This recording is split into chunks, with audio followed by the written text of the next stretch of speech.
Tatlo pang OFW na nakaranas ng sexual exploitation ang lumapit kay Akbayan Representative Walden Bello. Ang fact-finding team ng DOLE tutulak na patungong Riyadh, Saudi Arabia, Kuwait at Jordan para imbestigahan ang alegasyon ng sex for flight sa ilang OFW doon. Narito ang report ni Jam Sisante.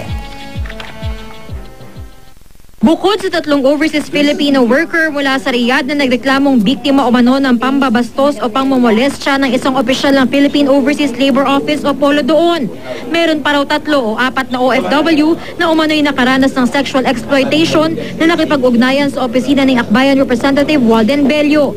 Hindi pa maidetalye ni Bello kung saang bansa galing at kung anong nangyari sa naturang mga OFW dahil kinakausap pa raw nila ito. Pero handa raw ang kanilang opisinang tumulong, tulad ng pagtulong nila ngayon sa 3 OFW mula Riyadh sa paggawa ng mga affidavit.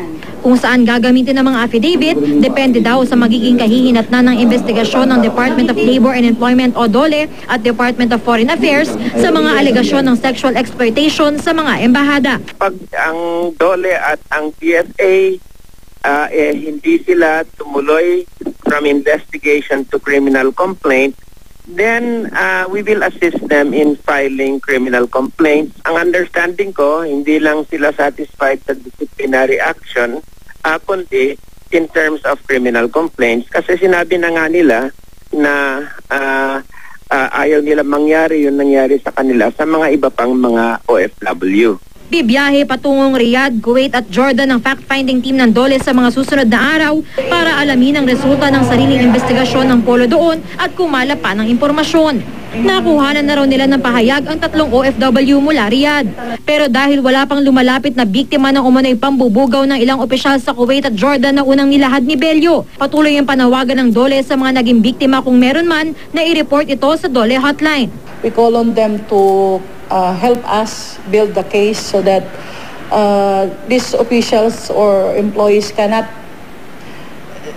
go on forever doing these things. Pag may kailangang assistance like to do a statement o meron silang documents na isasubmit, we will send our team to help them. Tiniyak ng DOLE na magiging komprehensibo ang kanilang investigasyon at mananagot ang matatagpo ang may sala kung meron man. The moment there is violation of rules and regulations or there is violation of the code of conduct, then talaga kung mananagot ka, matatanggal ka kung talagang yun ang karampatang penalty sa ginawa mo.